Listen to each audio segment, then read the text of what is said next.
آج ہم بات کریں گے کہ جو نماز نہیں پڑھتا کیا وہ کافر ہوتا ہے، کیا وہ کافر ہو جاتا ہے؟ تو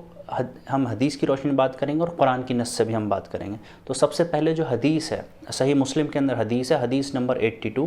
کہ جابر بن عبداللہ سے روایت ہے کہ نبی صلی اللہ علیہ وسلم نے فرمایا کہ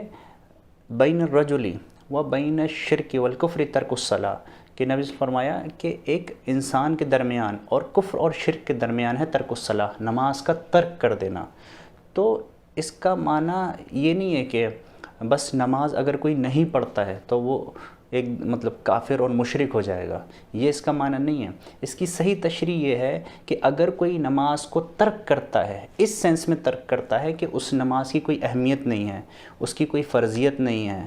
اور اس کو بالکل ڈسکارڈ کر دیتا ہے نماز کو، تو اس حدیث کی صحیح تشریح یہ ہے کہ اگر کوئی ترک نماز کو چھوڑتا ہے لیکن اس نماز کو چھوڑنے کو جائز سمجھتا ہے، اس کو گناہ نہیں مانتا، تو وہ جو ہے کفر اور شرک کی مانند ہوگا، اور وہ پھر وہ اسلام سے ہی نکل جائے گا۔ تو یہ اس معنی کے اندر ہے، تو نہ کہ یہ کہ اگر کوئی نماز نہیں پڑھتا کسل سے، یعنی کہ لیزینس کی وجہ سے، آؤٹ آف لیزینس اگر کوئی نہیں پڑھتا تو وہ کافر ہو جائے گا، ایسا نہیں ہے۔ تو وہ کافر نہیں ہو جاتا ہے اگر کوئی نماز چھوڑتا ہے کسل کی وجہ سے، اور نماز بہت بڑی، بہت اہم عبادت ہے، تو اس کا ہمیں خیال کرنا چاہیے، اور اس کی بہت اہمیت ہے، اس کو اہمیت بھی دینا چاہیے۔ تو اگر کوئی اس کو اہمیت نہیں دیتا اور اس کو جائز ہی نہیں مطلب نماز کی فرضیت کو مانتا ہی نہیں ہے، تو وہ پھر جو ہے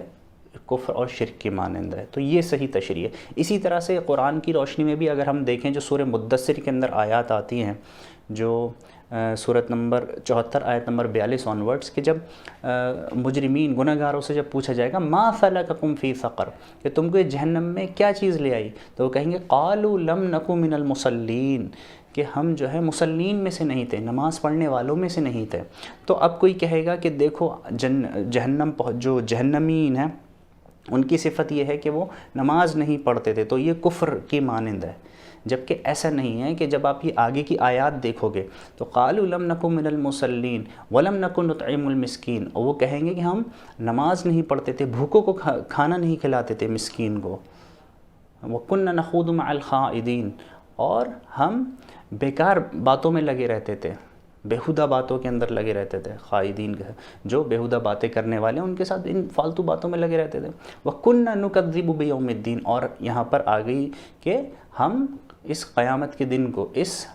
فیصلے کے دن کو، اس عدل اور انصاف والے دن کو ہم جھٹلاتے تھے۔ كُنَّا نُكَذِّبُ بِيَوْمِ الدِّينِ، اب جب قیامت کے دن کو ہی جھٹلا دیا، آخرت کے دن کو ہی جھٹلا دیا، تو یہ تو پھر کفر ہو گیا۔ یہ تو یہاں پر صرف ایک کیٹیگری نہیں ہے، پہلے کہا گیا ہم مسلین میں سے نہیں تھے، ہم بھوکوں کو نہیں کھانا کھلا دیتے، اور جو ہم فالتو باتوں کے اندر جو ہے بیہودہ باتوں کے اندر پڑے رہتے تھے، اور ہم قیامت کے دن کو جھٹلاتے تھے۔ وَكُنَّا نُكَذِّبُ بِيَوْمِ الدِّينِ، تو جو اب قیامت کے دن کو ہی جھٹلا دے گا، فیصلے کے دن کو ہی جھٹلا دے گا، تو وہ کفر کی مانند ہو جائے گا۔ تو یہ صفت، یہ علامات بتائی گئی کہ جو جہنم کے اندر ہوں گے، ان کی علامات، وہ مسلین میں سے نہیں ہوں گے، بھوکوں کو نہیں کھانا کھلاتے ہوں گے، فضول باتوں میں پڑے رہتے ہوں گے، اور اسی طرح سے وہ قیامت کے دن کو جو ہے جھٹلا رہے ہوں گے۔ تو یہ صفات ہیں، یہ علامات ہیں۔ تو یہاں پر سیم اسی حدیث کی ترک الصلاۃ کا معنی یہ نہیں ہے کہ کوئی کسل کی وجہ سے، مطلب آؤٹ آف لیزینس کی وجہ سے اگر کوئی نماز نہیں پڑھتا، تو وہ ایک الگ بات ہے، اس کا گناہ ہے، لیکن وہ کوئی کفر نہیں ہے۔